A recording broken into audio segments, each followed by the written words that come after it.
You're listening to the Pure Fury Creations Podcast Network, powered by Anchor.fm.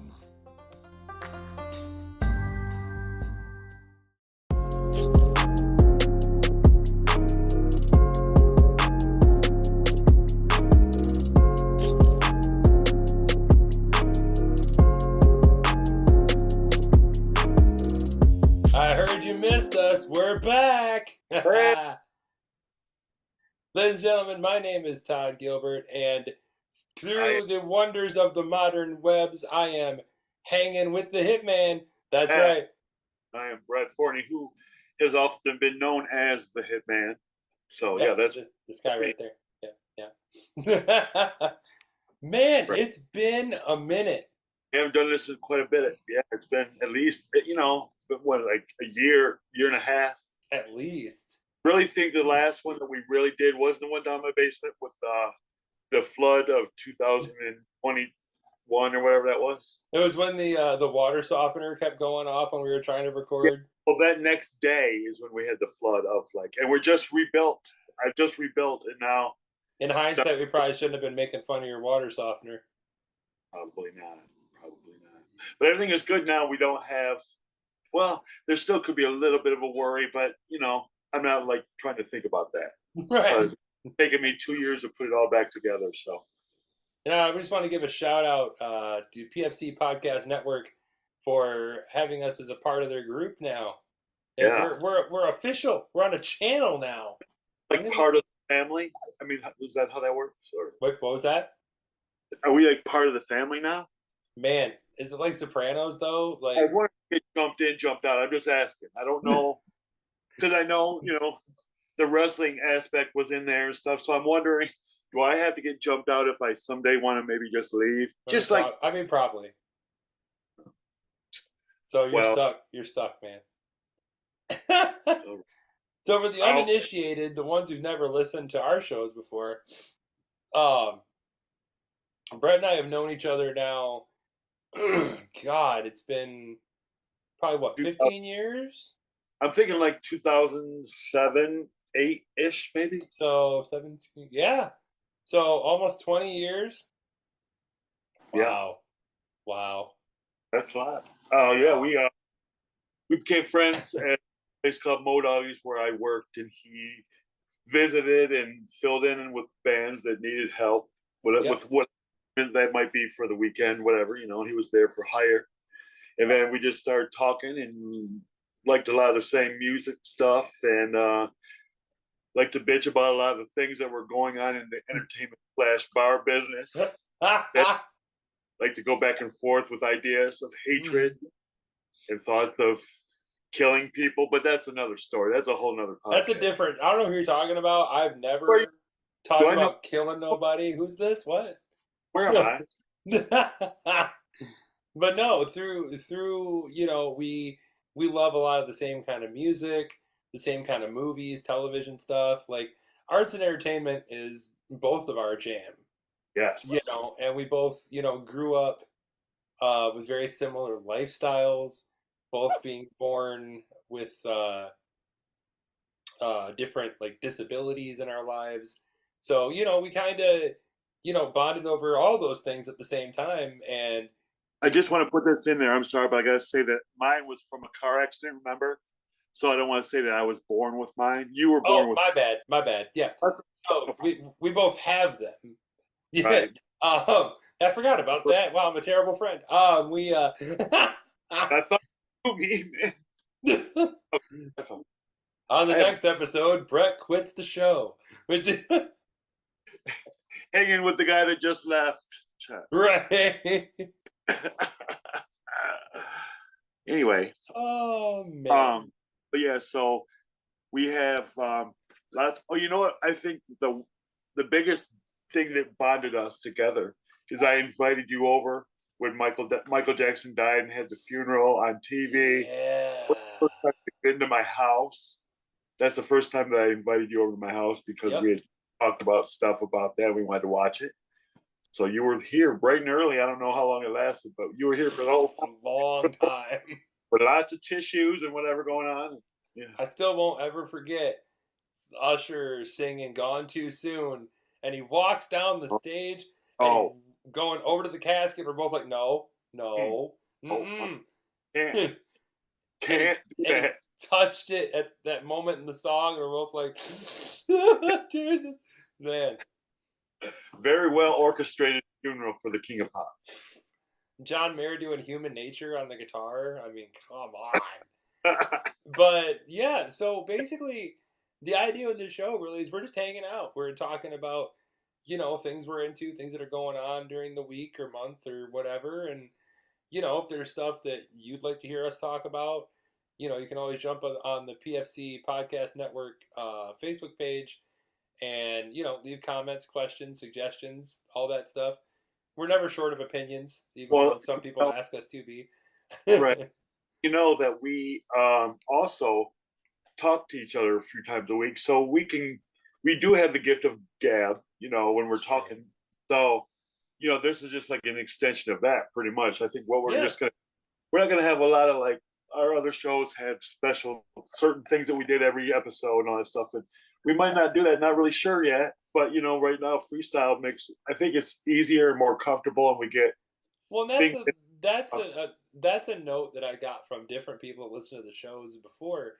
Was there, they said the segments were cute and fun, whatever, but they liked it more when we were just being ourselves and just talking and being ourselves. So we figure, why not just hang out and see what happens, Hey, I got the first thing that I just thought of because I thought about this and I just forgot about it and remembered it again. I wanted to show you something, and maybe this will enlighten some other, or not enlighten, but just show some people something. Okay. For those of you watching the video, the ones listening, I'll have to describe what he's showing me. I'm sorry. Back in the actually 2001, there was a couple tribute albums. Remember when tribute albums were really, really big? Yeah, like when they did the Eagles.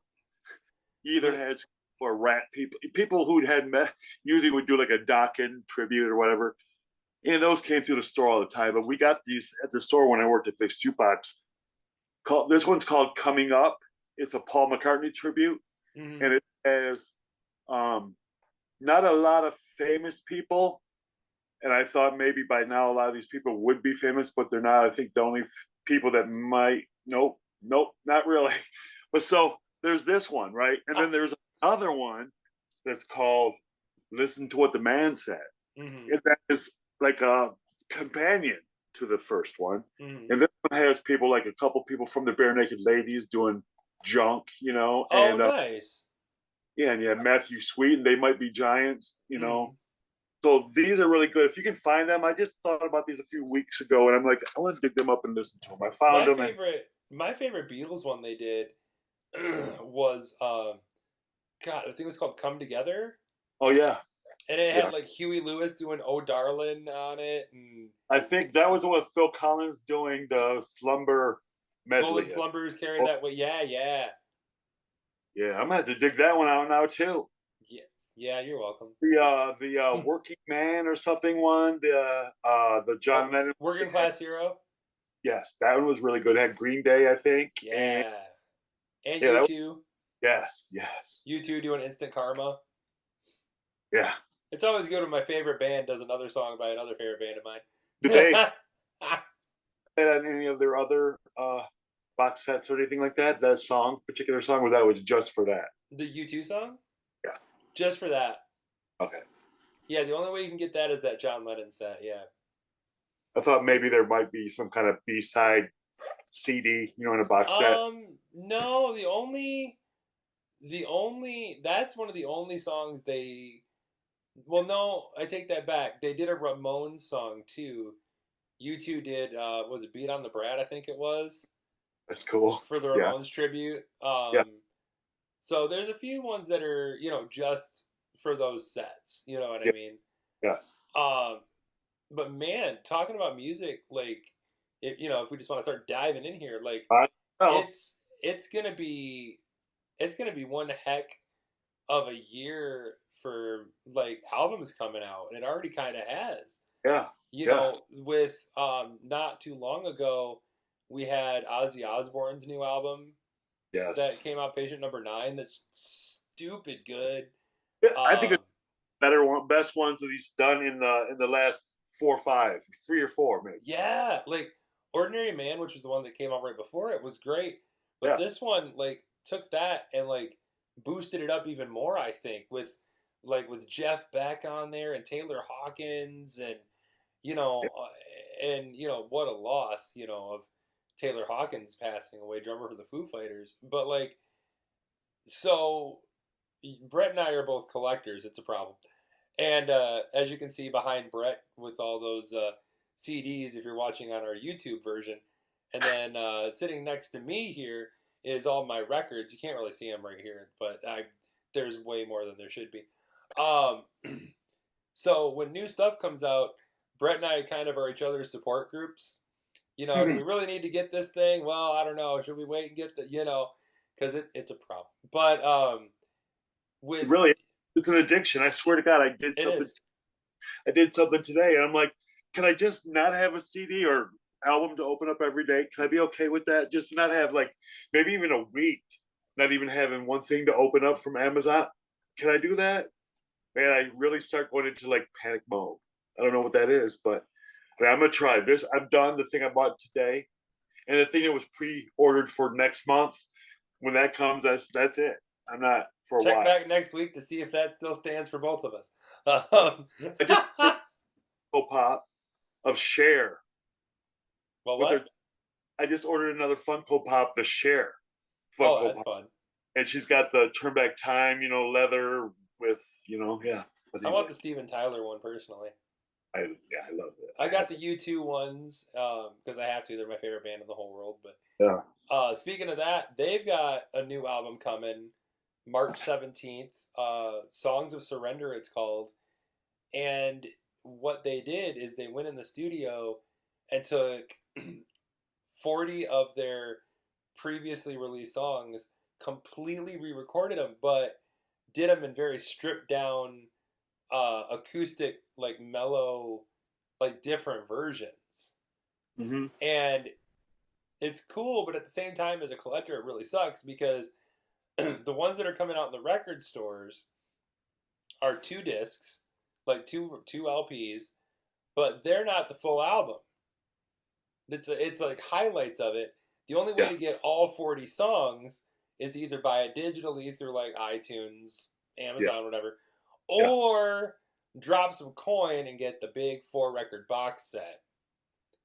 And so does that come with CDs too? Is that coming with CDs too? No. Oh, okay. And I pre-ordered the box set because it's my favorite band in the whole world. I had to. My wife. I have all but one of their albums, and if I don't get this one, then I have all but 2. I can't be a fraud, man. So, and that is really great thinking there. I'm gonna use that one next time. That's how I help myself sleep at night. But I know you've listened to the singles that have come out from it so far, and I'm really digging it. Like I was afraid it was just gonna be like essentially like U2 doing MTV Unplugged, so to speak. Yeah. And which would be cool. Really cool too. But they actually took the in a big way. In a big way, not just little indie bands coming. I need some big bands doing that again. We can do that again. Why not? Bring back music to MTV. Da da da. Now you're talking crazy. But I really like the first single was they redid Pride in the Name of Love, which is really pretty. And then With or Without You they've released. And then recently they just released One, a new version of that. And it's really cool to see like the different chord changes they'll interweave and kind of, and it feels like maybe they were doing a trilogy, so to speak, because 2 albums ago it was Songs of Innocence. Yes. And then the one before that was the one after that was Songs of Experience. Yes. And now this one is Songs of Surrender. So it's almost like here's 2 albums of brand new stuff, and then here's the final part of it, celebrating where all that came from.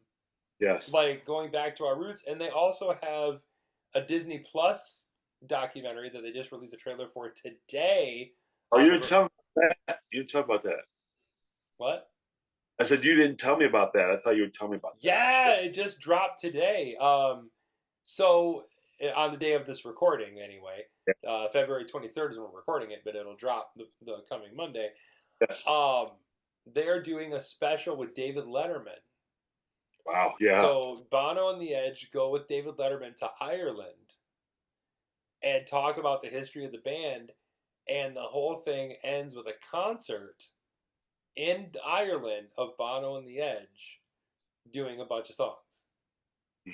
That'd be and neat. And it drops the same day the album comes out. And we'll hear Bono probably talk about it. He'll probably do some promoting, or the whole band will probably be on probably Jimmy Fallon for the week or something. Yeah. They promote it. I'm sure he'll tell you what that. Maybe hopefully he'll explain the titles of the albums and then see if that, because it seems like that makes sense. Those things together sound like that could be a trilogy of some sort. Yeah. And they also just announced, I don't know what, I'd love your feedback on this. So, U2 also just announced that, so Madison Square Garden, the famous arena in New York, has built a new stadium, or arena, sorry, in Vegas called the Sphere. And what it is, it's a big circle, like a literal, a big ball. Yes. And the audience sits inside of it with the band too, and all of the ceiling and the walls and everything are all video. Oh. So it's a completely 360-degree concert. So U2 is the first band that's going to do it. And they're doing the Octung Baby album from beginning to end. Wow. Celebrating, it's the 30th anniversary, all that. Yeah. But the controversy to some people, although I think it's silly, is Larry Mullen Jr., the drummer, is not joining them for the shows. Why not? Larry is in his 50s now, and drumming is hard. And was in the band though, wasn't he? What's that? He's the youngest in the band though, aren't they? Yeah. He was, when the band started, he was 16 or 17. Yeah. When they got signed or whatever. But what happened is he got injured from all the playing. It wears on your body. I mean, look at Phil Collins, for God's sakes. You know what I mean? So that is doing a whole bunch of stuff, just like Stuart Copeland. He's doing so many things. Yeah. Think that it's simple, but it's not. So Larry had to get surgery so he can keep playing in the band. Mm-hmm. But unfortunately, the kind of surgery he had to get takes a long time to recover.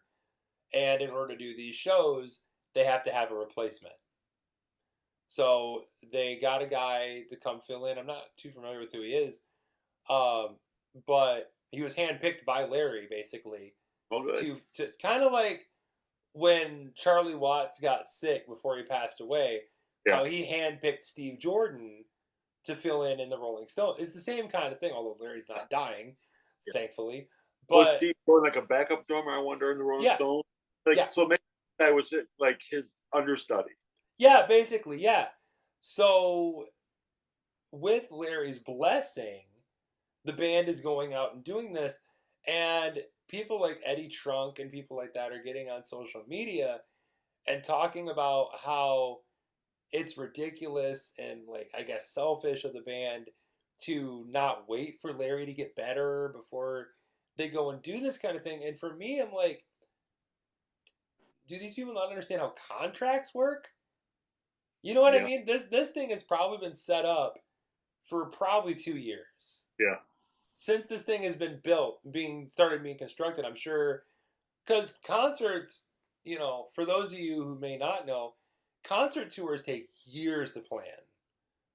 And you know this, but you have to plan the venues, you have to build the sets, you have to hire hundreds of people. It's a thing. It is a thing. So when they initially planned the shows, I'm sure Larry was fine.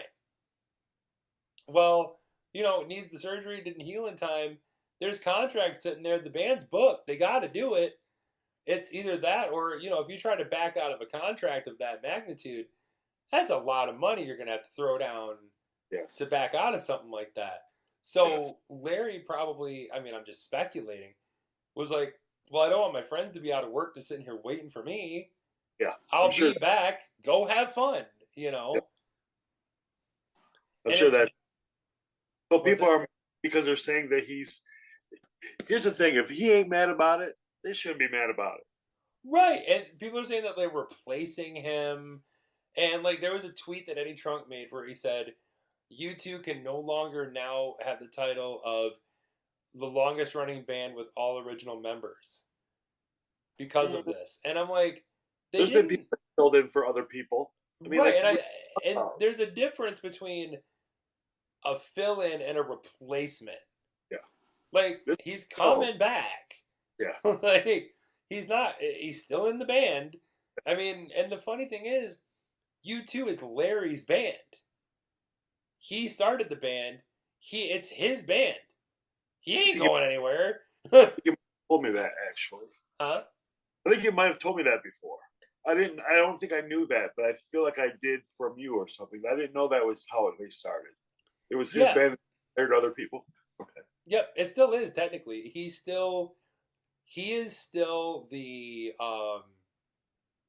like quality control. Right. Hey, how about this? Check this out. I just saw this. Once again, I have these ideas like I do. Tell me a band that their lead singer isn't their spokesperson. Ooh. A As I well, band where the lead spokesperson, singer. you know what I'm talking about as their spokesperson. The Yeah, one yeah. that I'm trying to hold on. Let me see if I can think of one. I'm trying to solve the mystery here. A band where the lead singer is not the spokesperson. Hmm. dun, dun, dun. Well, I can think of past bands. Yeah, like what? Alice in Chains. Okay, well, there was obvious reason. Because, well, no. What when he was alive, Jerry Cantrell was always the person That's true. You are very that true about spoke for the band, even though Lane Staley was the front man.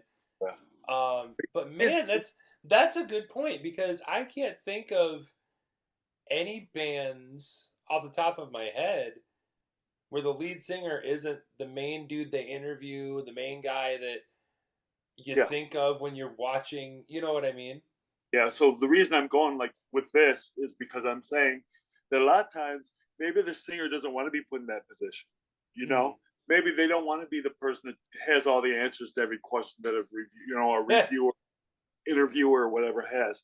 But they get put in that position because that's the actual voice usually, at least Yeah, the lead voice of the band in yeah. every way possible. Well, Usually, because when people are singing along with the songs, they're singing along with them. yeah. You So know? that's your mind. That's who you think should be the guy that tells us what we need to know or what they're gonna, the spokesperson for the group. Yeah, That's and you'd think, well, then that must be the guy who runs the band, and a lot that's of the times the case, but what's that? a lot of times that's really not the case. Yeah, Like like Journey, Queen. Yeah. Journey, Hmm. Journey. I think that Neil Schon was kind of mad about like Steve Perry, and Steve Perry always thought that he wasn't even part of the group, but they thought that he was too much of it. That Hmm. makes no sense. But Yeah, and you get bands like Queen. Freddie didn't run Queen. I know. See, yeah. It was freaking I'll wait. wow. I know. I Deacon. have all John Deacon. Thank you. John Deacon. He's the bass Bass. player. Yeah. It was John Deacon and Roger Taylor for the most part. Talking. No, like behind this that Right. ran the yeah. Yes. Like yeah, because that's a lot of the perception is the front man is the guy who runs the whole show, Right. and yeah, a lot of times that's not the case. I mean, the same can be said for like Metallica. Well, yeah. There you go. James doesn't call all the shots. Lars does. Lars seems to do all the talking too. A lot of times. A lot of it. See, there we go. We just solved the question. Right there it is. Because James, the Lars. further Metallica got into their career, James kind of took a step back, and Lars is now more upfront and communicating and doing the interviews, and that's another new album that's going to be dropping here in April, the new Metallica. Have you got to listen to any of that yet? I hope it's good. I hope it's Have good. Have you listened to any? Have you listened to the new tunes? I've liked those. I just continue on with some good songs. It'll be good. Yeah. If you bring out another one of those, what, Saint Anger or whatever that was. Oh God. If you bring out one of those, man, I might be giving up on you. I might be the last. Because you know what? They did do that. They made me mad. And then they came back. Didn't they come back with another one after that? Which one you got? Yeah. Yeah. I mean, Saint Anger was a thing. It's, I don't hate it. Controversy. Here it comes. I don't. No, not the Prince song. I don't hate Saint Anger. Like, the snare sound that everybody complained about, whatever, it's weird, but there's actually some good songs on that record. No. That's where I'm saying that usually I'll agree with that. I'll say that, I'm not even talking about the tinny sound that it has. I'm talking about there's a lot of ideas and a few other songs, especially the longer ones, that go in way too many different directions for one song. Maybe I might have to re-listen. I'm going to give that. Maybe I'll do that after I get off here with you because I got time. So I'll listen to it tonight and tell you I don't have the album like you do. I have the CD though, and I'll listen to it and see if I like it. I'm already in a rock.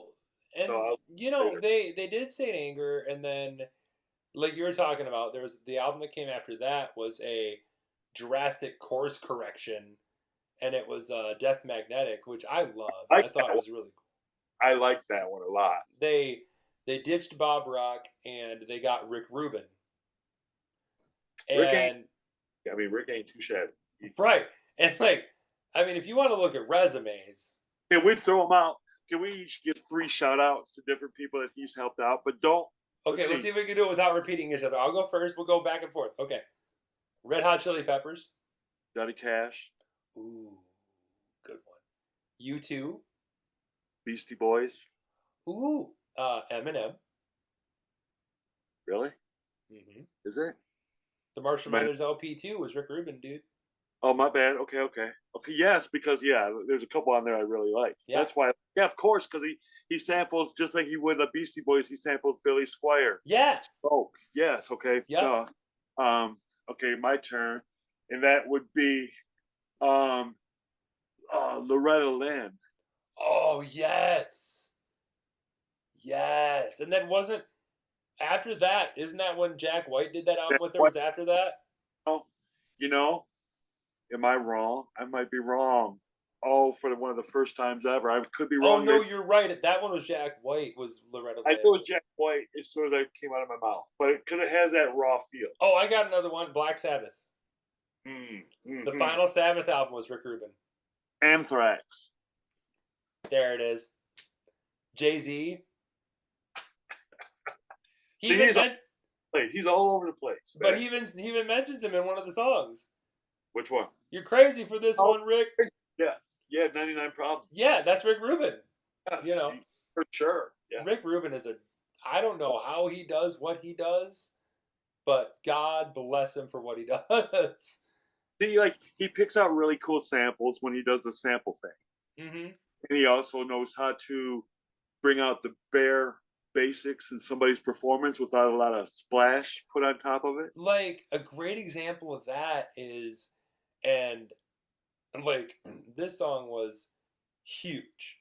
And it was when Johnny Cash's Hurt came out. His version of the Nine Inch Nails song literally blew up melted the internet. The video. And to the point where Trent Reznor, if I remember correctly, even said he likes his version better. Yeah. I love what it says that it's really now their song. Dolly said that about Whitney's version. Mm-hmm. How about that? Give me 3 songs that are better than the original. Ooh. Okay. So I can't even believe I just did this to myself because I don't even know if I can think of answers for this. See, they're playing along at home with us here. Yes. So 3 songs better than the original version. Okay. Guns N' Roses Knocking on Heaven's Door. Are we going with the Eric Clapton one. Well, no, Bob Dylan's the original. One. No, I'm just wondering because I always think of, I know Bob Dylan is his song. I always think of Eric Clapton as having that as his song, but I don't know. Oh, Patti Smith, Because the Night. You're good. Yeah, that's good. That's a good one. Hey, Originally a Bruce Springsteen jam. Yeah. We'll have to go Blinded by the Light then. Oh, that's a good one too. We're doing another Bruce. Oh, Fire by the Pointer Sisters, also Bruce Springsteen. Yeah. I just said all three of them. I mean, those are all good though. Hendrix is All Along the Watchtower. Yes. Originally Bob Dylan. Yes. Yeah. Oh, controversial. Mm-hmm. The Bangles, Hazy Shade of Winter. I do like that one better. Mm-hmm. I do. I love the movie it comes from. Oh my god, I love the movie. And nothing against Simon and Garfunkel, because all hail, but full circle. Swear to God, a whole bunch of songs from the soundtrack for Less Than Zero, where that song comes from, is a Def Jam recording, and the songs on it are produced by Rick Rubin. Oh. I don't know about that song, but I know there's an Anthrax song. Less Than Zero was Robert Downey Jr., right? Yes. Yeah. And LL Cool J is another artist that he's worked with, because he does, the song from there. Can't think of it this second, but I'll let you know. You know it too. You know the song. It's a big one. Rock the Bells? No, it's Mama Said Knock You Out? No. That's all I got. It's before that. It's before that. It's like in between those two albums that you gave. LL Cool J is hot. Going back to Cali. That's Rick Rubin? Rick Rubin. They just give him a Grammy every year, just by default. And the Rick Rubin Award goes to this year, Rick Rubin. That's the award, like a pair of sandals or something. That's the award. The award is just a white T-shirt and a pair of sandals. Yes, that's all he ever wears. He doesn't like shoes. He doesn't like to be confined. So we got that new U2 dropping. We've got the new Metallica dropping. We got the new Miley Cyrus dropping. That might be okay. I like that new song. I do too, and like the album before it, Plastic Hearts, which was it last year or 2021? Maybe. Remember? No, it's 2021, I think. Are you sure? Yeah, it came out during the pandemic-ish, or like right after, I think. But hey, how did you feel about that album again? I'm just saying, no, that's okay. But the Plastic Hearts album, like, it was one of my favorite albums when I got it. I know, it's really good. Her song with Joan Jett is awesome. Billy Idol. Miley totally did, like, she went into like the more rocker side while still keeping it her sound, and like I love when musicians can do that, when they can reinvent themselves without betraying their identities. I mean, she could have totally went the country route, with her dad's little bit of credits that he has to him. Could have maybe wrote off of that. I mean, she kind of did what, I don't know. She was a little, the TV show, Hannah Montana. Yeah. Playing her dad on a show. But no, I think that she could have went any way that she wanted. She could have even just quit because she got tired of the business at 15 or was when that show was done with, But no, I think she's done. And I was scared the same way I was a little scared. Not scared. I mean, not literally, but like, what is Justin Bieber going to do when he started getting a little older and we find him peeing in that, somebody's, whatever he was doing, the crazy in a bucket or whatever, that kind of stuff. But I think right now he seems to be on a good path. These people seem to, growing up and going through a bunch of crazy stuff that kids usually do when they're in the entertainment business. And sometimes they don't make it out, but it feels like these people might. Well, a lot of those people get a lot of crap for going through that stuff. But like the crazy thing is, and I forget who said this. It was in a documentary, but they're going through all the same growing pains. Oh, it was Foo Fighters that said this. They were going through all the same growing pains that everybody else does, but they were doing it in front of a camera. You know what I mean? So it's just as hard for everybody else, but theirs was right out front, and you got to see it in person. And a lot of times they were doing like with her. I don't know if it was specifically her, but I hear a lot of times with a lot of the actresses, well, even boys too, girls and boys both have issues with maybe having their first screen kiss, and they're like 14, and they're kind of like, okay, you have to do this. They never even kissed a boy yet, and all of a sudden they have to do this for TV. It's awkward. All that stuff growing up that you usually do, behind the scenes or whatever. Yeah. Be right there in public for everyone to see, and that has to suck. Yeah. But I love the new song. I think the lyrics crack me up because like people are talking about it references a Bruno Mars song in it. Yeah. But it doesn't really reference, the lyrics are pretty close.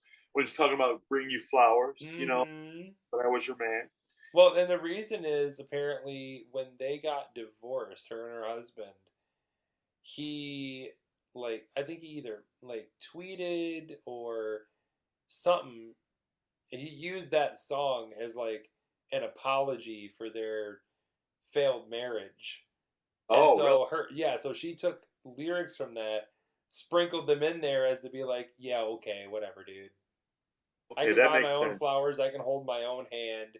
It's empowerment. Oh, you know what I mean? To the words again, I just thought she was referencing some of the same lyrics, plagiarism style, accidentally. Oh, no, it's on purpose.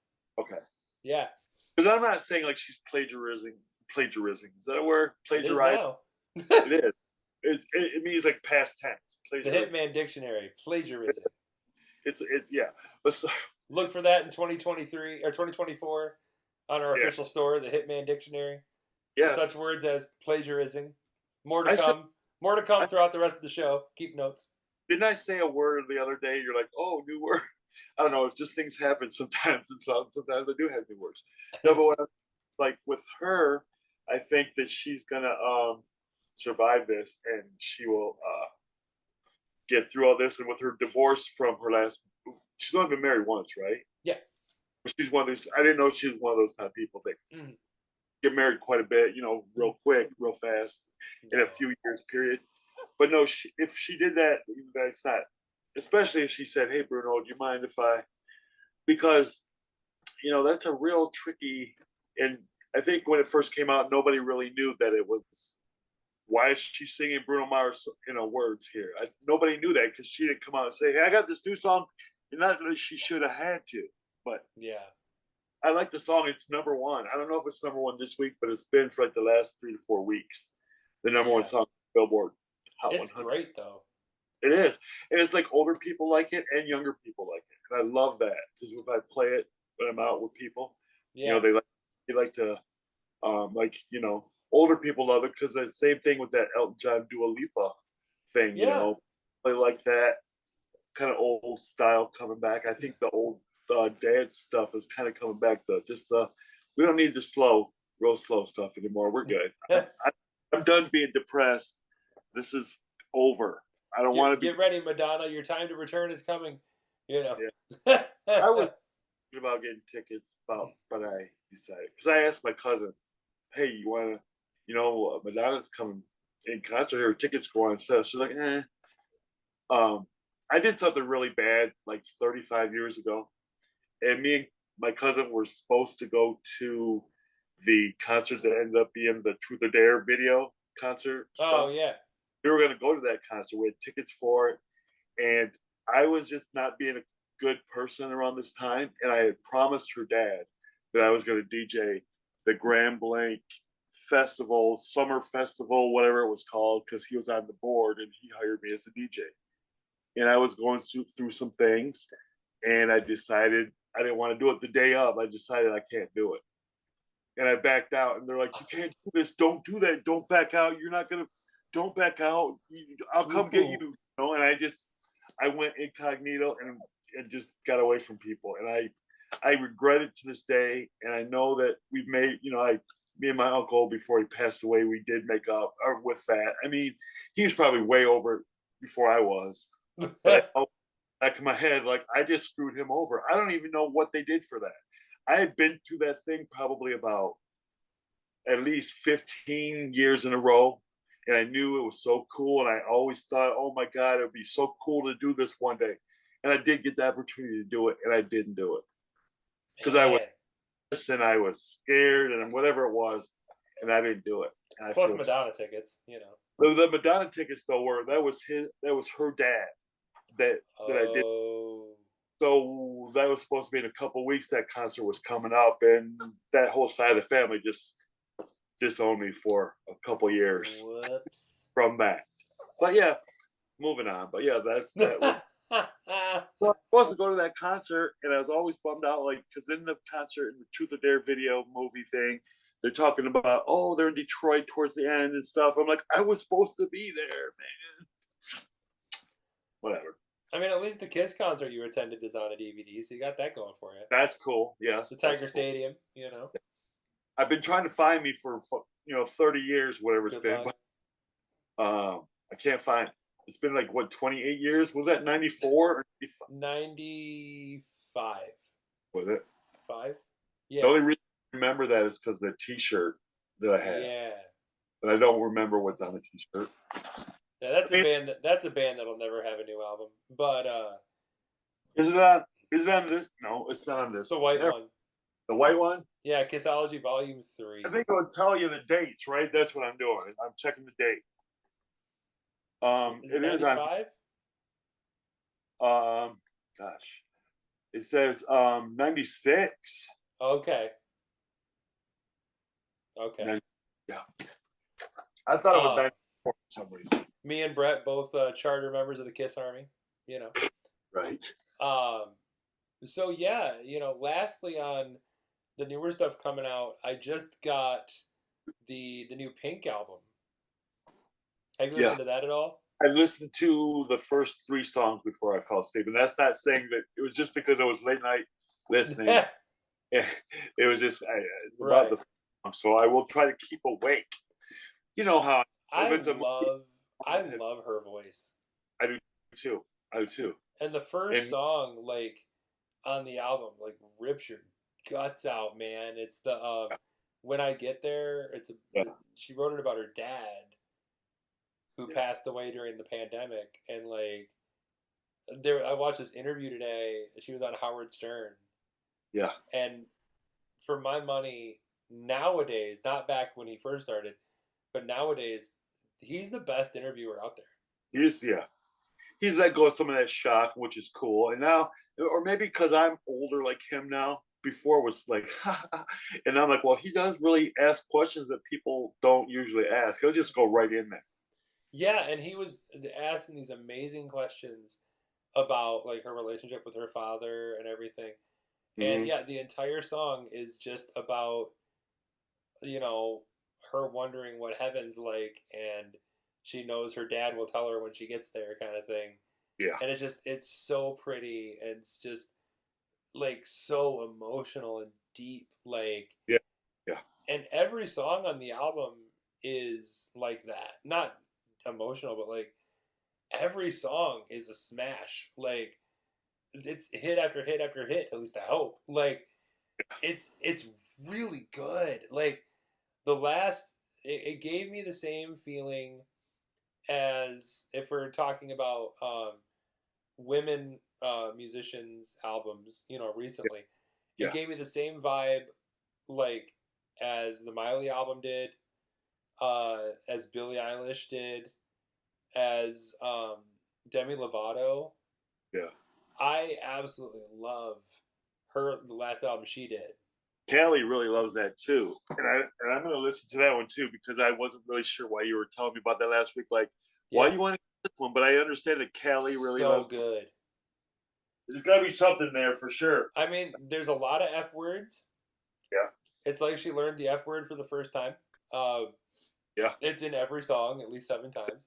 But she's angry.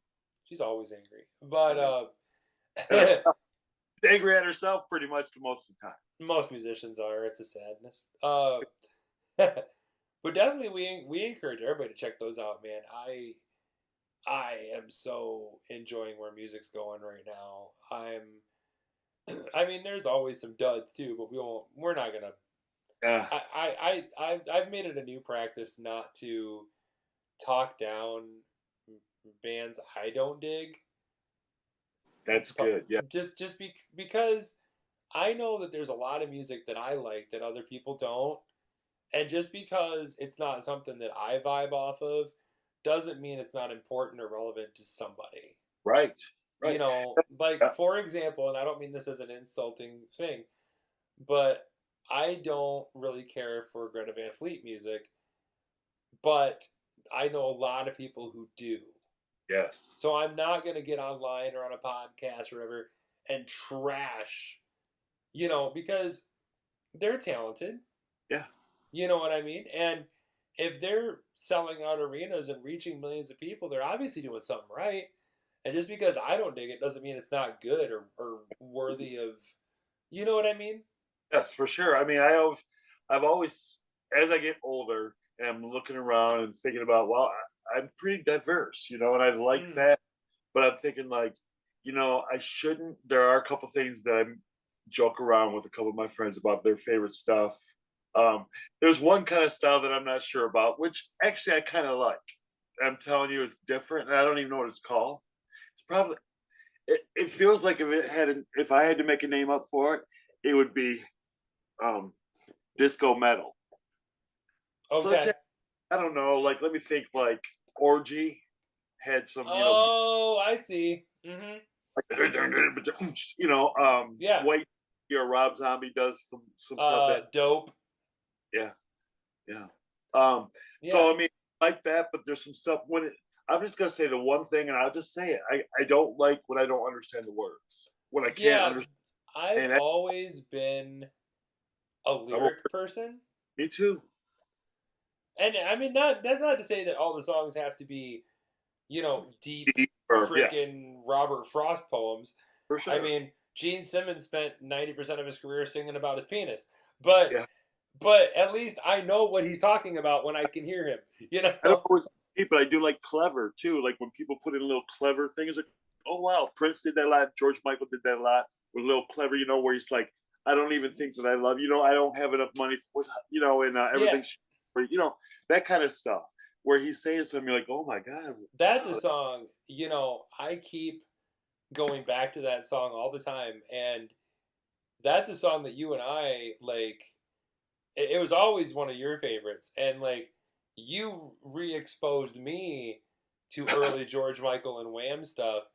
And Yeah, that song, Everything She Wants, not the album version, had the remix extended the one with 12-inch version, which I Rich. went out of my way to find the 12-inch vinyl of it to make sure I had that exact version, for God's sakes. But the lyrics to that song are so good. Freedom 90. The lyrics to that. Yeah. Know exactly what he's talking about. He's talking about F you to the record business because he don't want to be in the videos. And I'm gonna put on my nice suit for MTV and all that stuff. That's what he's saying. And he's putting this really happy melody behind it, but he's saying something. And I like Yeah. to hear saying, and that's kind of what I'm saying. I just like to hear. It doesn't always have to be meaningful stuff. It can be happy, funny, whatever, hilarious.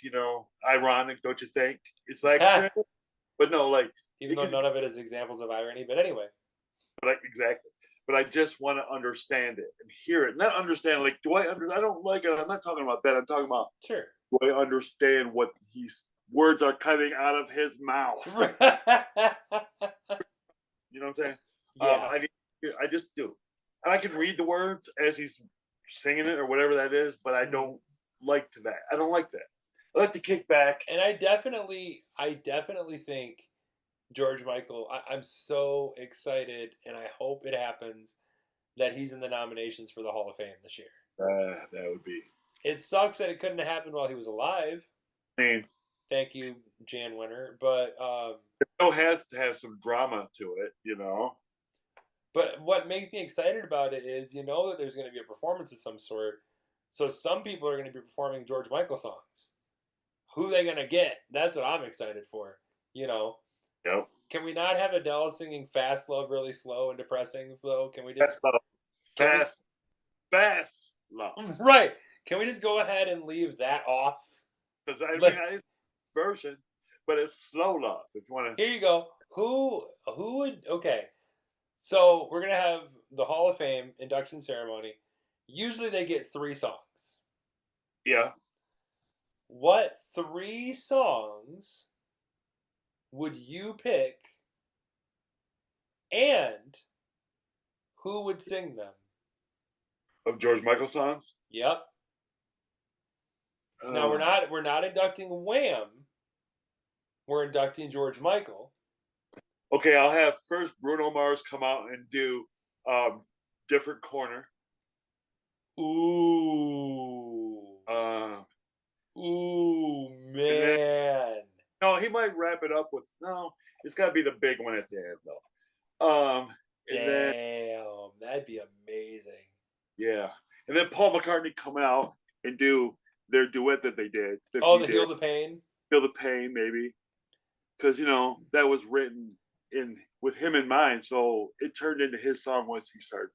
Paul McCartney. But then you got to end it with like a hit, like a big like single, a big. It'd have to be Freedom.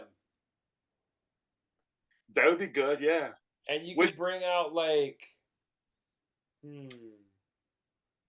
Free. You could bring out all the models that were in the video. Well, not to sing it though. Like they really sing it. They're just gonna do a lip sync like they do at the Super Bowl. And then you know who would be cool? Adam Lambert. Yeah. Yeah. I can see that. That'd be cool. I can see that. Who has like more of a breathy voice? Like you need somebody with a breathy, because George Michael is very breathy. You know what I mean? Yeah, I mean you could go the way of like a Michael Bublé or that could be interesting. Like play doing bass. Ooh, that'd be cool. It kind of has that bouncy. Yeah. The Frank Sinatra bouncy. Like, I mean, we could go on for hours about who could do what in that, but like, I think it opens the door to some really, really interesting collaborations. Yeah. It could be. I mean, honestly, it'd be cool to have Stevie Wonder come out. It has to have Stevie in it because he covered his cover of Stevie's "They Won't Go When I Go." That's another one that, I don't know if this is okay to say this or not. I might like that better than the original. What about his? But just because, so Stevie's original song is amazing. Yes. It is a masterpiece. It's which album is that one on? Getting it right now because I can't think of exactly. It's on one of the 3, right? Yeah. It's either nope. It is. Is it Intervisions? It's no, it's fulfilling this first finale. Okay. So those 3 albums, Talking Book, Intervision, Fulfilling this first finale, great albums. And his version, his original is so good. Yeah. But then George took it and somehow made it even more like haunting and more mournful, if that's possible. And the stuff that was coming out of him vocally in that song, like if you're listening to the show, go queue up They Won't Go When I Go by George Michael from the Listen Without Prejudice album. It is incredible. Yeah. It is so good.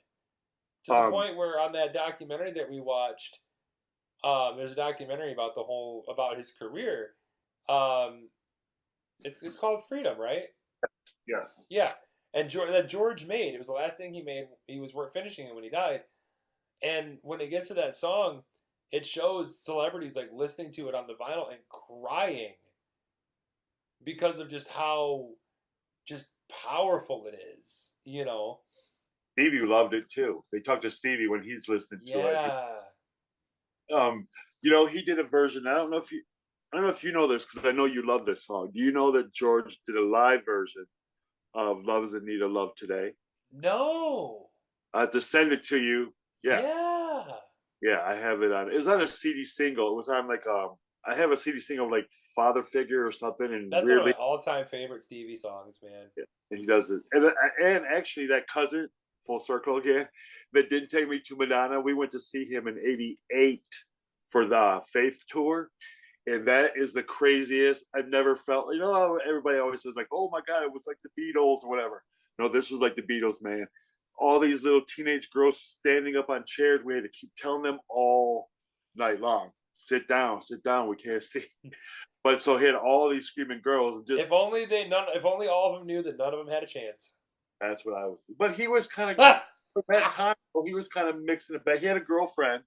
That girl that's in the I Want Your Sex video was so did girl. Elton John. True. Just True. saying. He was actually married. Elton John got married to a woman. Right. But no, I hope that he gets into the Hall of Fame. I've been a huge George Michael fan since I was a kid. Ever since the 45 of Wake Me Up Before You Go Go that my mom had.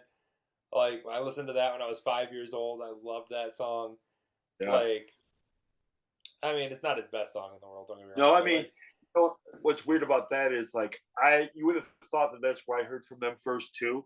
But there was, I don't think it was American Bandstand. It might have been American Bandstand. I saw them on American Bandstand. And then somehow after that, they did a song from their first album. I think they did a song like Bad Boys or Club Tropic, one of them. And I thought, wow, I watched this. I'm like, this guy is like, how old? Because they're like, very young. And I'm thinking, how? I mean, I was younger than him. But so I'm thinking, like, I'm like, 16 going, how old is that dude? Because he seemed like my age, like singing like songs that like old people would sing, like, and he's writing all. And I'm like, oh my God. So that's when I got hooked. And it was like, after that, that's when the Make It Big album came out with when Wake Me Up. And that was a good album too. So the last thing I want to kind of talk about, and before we go for the night, and I hope you all have enjoyed listening. I'm enjoying just sitting here talking about this stuff. Fun. Fun. This is our first one to go back in a while, so we're trying to get our groove back. All right, Stella. So, oh wait, hold on. I gotta get a sip. Hold on a second. Just sip right, man. Hold on. Okay, let me get mine. Hold on. Ooh, I almost choked on that. Today's show brought to you by Tropical Punch Body Armor, as well as looks like Fruit Punch. Powerade Zero. Because I can't do the sugar, Fruit Punch. We're healthy. We're healthy in this show. Well, yeah, so, electrolytes, right? Right. It was announced, what was it, 2 weeks ago now? By Antoine Fuqua. Is that how you say his name? Mm-hmm. Yeah, I butcher last names. I apologize. What is it? It's Fuqua, like a F-U-Q. Fuqua? Okay. Antoine Fuqua. I think. One of those. Please, somebody let me know if I'm wrong. The director of one of my favorite movies, Training Day. Yes. Is doing a proper Michael Jackson biopic. I hope so. Now, for those of you listening that might not know what that means, a biopic is a dramatization version of somebody's true life story. For example, Ray, the movie with Jamie Foxx, one of my favorite biopics in the whole world. Walk the Line, where Joaquin Phoenix played Johnny Cash. The most famous one right now, Bohemian Rhapsody. Yes. With Rami Malek doing a phenomenal job as Freddie Mercury. Yes. And the newest one, Elvis, where Austin Butler just slays as Elvis. It's so good. But he announced, with the cooperation of the estate and Michael's family, and Michael's nephew is playing Michael. There is a family resemblance in every one of them people. Which nephew is it? Do you remember? Jafar. Yeah, it's Jermaine's son, right? Yeah. Because Jermaine has 2 kids? He probably has about 10. But dang. No, I'm not even joking. But get in where you fit in, man. Jeez. In that Whitney Houston bio. I'm not gonna give away. I forgot about that. I need to see that. Are you gonna come over and watch that shit with me or no? Yeah, we need to. I'll come to your house and we'll watch. Unless, because I do want to see Megan. You have Megan, but I want to dance with somebody. There we go. We'll trade. But I really hope that, and he said when people were asking, the scope of the movie, is it going to be sugar coated? Is it going to be? And he said that everything is in it, down to the allegations, down to the controversies, to the marriages, to his children, to everything is going to be in the movie. So I guess where I'm curious what they're going to do is, where is the movie going to begin? And where is it going to end? Because you can't do the Jackson 5 thing. That's a whole movie unto itself. If you want to see that, watch the miniseries. It's great. But they're gonna have background though, but just picture on him mostly, or just like a 2-minute No, what I'm saying is have them be, they could have him in his early career, recording career, but they could dwell more on him looking out the window and seeing the kids are playing, and he's not more of that stuff, right, or just and how he felt during those times. But doing a movie of his whole career, you can't live in the Jackson 5 stuff too long. No, you can't.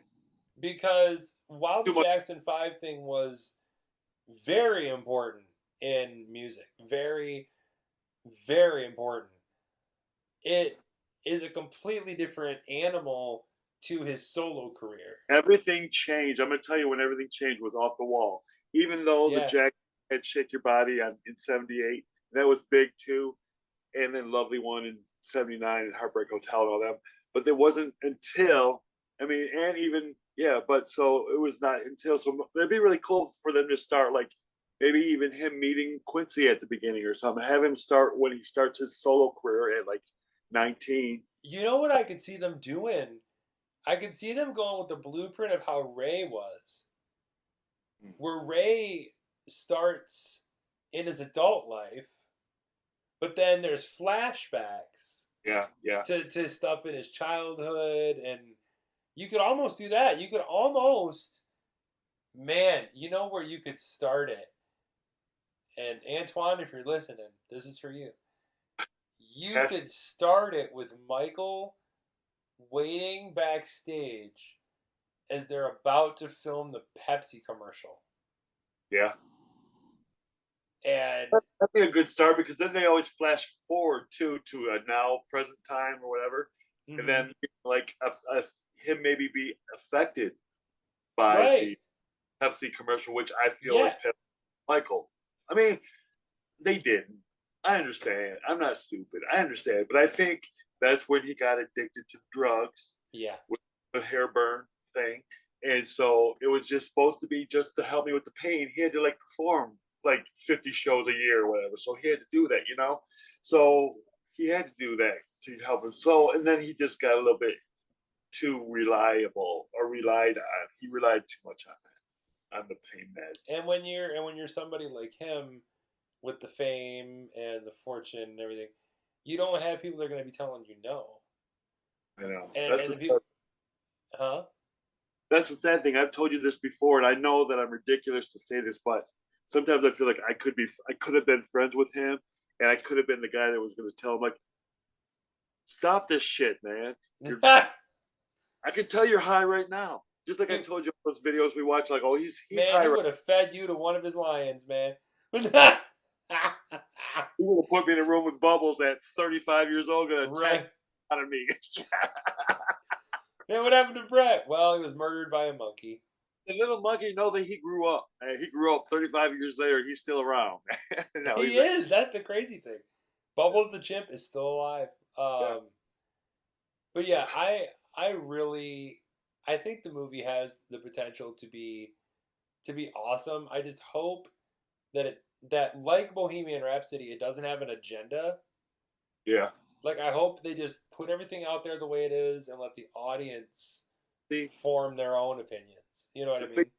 the thing that, and we're not getting off the subject because I know it's like that thing with the Whitney thing. I feel like, did we talk about that before? Was it you that told me you thought that you had maybe heard that they had sugarcoated it? Yeah. Because they didn't. They didn't. Really? No, they didn't. I mean, they don't dwell on it. Without a spoiler, Mm-hmm. how far does the movie go timeline wise? Goes from the start from her singing with her mom in church, and then it Right. goes to the Grammy Awards night. So that's it? That goes to the very end. It goes to the very end. That's the night that she died, was the Grammy Awards night. Oh, that's in there. She goes, yeah. I can't. Wow. Yeah. We'll have to watch it. It goes all, and like I said, there's a couple other things I didn't know. I'm like, wow, they're really saying that. Okay. I mean, we've always speculated. Okay, they're not, because we always heard that, like, what's his face was always control. Clive Davis was really involved in controlling of her career. Yeah. So and I know he was involved in this, which would make us feel like maybe they are going to sugarcoat it. But I don't know if he just saw like about 100 almost anyway. Just let the truth be told or whatever, because he's pretty much involved in that with some things in that you would not have thought of. That he would have been involved with her to try to help her. I'm fascinated now. Now I have to watch. Who do we say was it? I can't think of the actor's name, and he's that plays Clive Davis. In the movie? Yeah, and he's in it a lot because it's like he's in it quite a lot. And he sounds just like him, and I can like put him in my head to make me think that he looks like him. He looks like him too. Oh my gosh, what is his name? I'm looking on my Google machine right now for anybody who's watching the YouTube version. I'm trying to draw. Can see me farting around on my phone right now, trying to see who it is. This is for the people that are just listening. We're just chit-chatting here. We're not doing anything. I'm not looking at my cell phone at all. No. Oh, Stanley Tucci. Yeah. He's Clive Davis? Yes. Man, I could really see him playing Clive Davis. Look at him as Clive Davis. I'm sure they have that. He's an amazing actor too. Like, yes. Does he even do the voice? Yes, it's really like, I'll tell you what. He talks very low and in control. Oh wow. Yeah. I mean, and you almost think too that the girl that played Whitney, I think they had to put a gap in her teeth because she didn't have one. I'm sorry, I just said that in reverse. They fixed her gap. He looks so much like him. I know. Wow. I mean, like I said, though, you think that maybe they weren't going to have her. Like, I saw the girl being interviewed on something like, that girl's playing Whitney Houston, but she really looked like Whitney Houston in the 87 to 92 era. Now, is it like Walk the Line and she's singing, or is it like Ray and she's lip syncing? This is the weirdest thing, because you know how I'm all into, like, is that the real or is that her singing? I feel like they might have mixed them together. So like they did with Elvis. Yeah. They did, yeah. Because in the Elvis movie, Austin Butler is singing. Yeah. But you can tell when some of it is really her, and I don't think they're demos because they'll more giveaways. I can't do that. Well, but the thing is, if Clive Davis was involved in the movie, which I'm pretty sure he was, they have unprecedented access to everything she ever recorded, so they can get alternate takes of stuff and use a cappella versions and it takes for sure. And that's what I was trying to think, that maybe they're doing that because I'm sure, but there's that little thing that I always tell you about that I hear. There's that tone that's not quite right. You know what I mean? One little something, and she did come off of like little words at the end with a little loopy thing sometimes that Whitney did. And that's like, okay, she's doing that. But I just don't know for sure. I guess we can look it up somehow, but I feel like they might have mixed them back and forth or, kind of together. Yeah, we'll have to watch that. That sounds awesome. It's really good. They use a lot of the music too. They show they do side by side, just like they did with the at the end of the Bohemian Rhapsody. They do a thing where they kind of do like a exact of one of her videos, and it's like, wow, it looks exactly the way the video was. Wow. Like they do it frame by frame. That's exactly the same. That's awesome. And you could actually put them. I'm sure somebody on YouTube, check that out. I'm sure somebody's already done that. Yeah. Where they put both side by side. Well, I think we're going to leave with that then. I think everybody needs to check out the new Whitney Houston flick called I Want to Dance with Somebody, now available on Blu-ray and digital download. Not a sponsor. We get some. We need to, I mean, if they want to sponsor us, I mean, free subscription, because I actually bought it on Amazon. Amazon Prime. Prime is very good. They went up in price a little bit, but they're still affordable and they're still great. Amazon. Okay, there's my plug. And thank you to Jason and everybody at the PFC Podcast Network for giving us the platform to bring the show back and to a new, wider audience too, which is really cool. Sure. You can check out new episodes every Monday wherever you get your podcasts, and the YouTube version, if you want to look at our beautiful faces on YouTube, you can do that. Okay, if you want to look at our faces, I guess. But if that's your thing, we ain't the prettiest in the bunch when we get the shit done. You know what I'm saying? We get it done. That's all I got to say. Word. So until next week, my name is Todd Gilbert. And I'm Brett Fortney. And we will see you all on the flip side. Flip it up.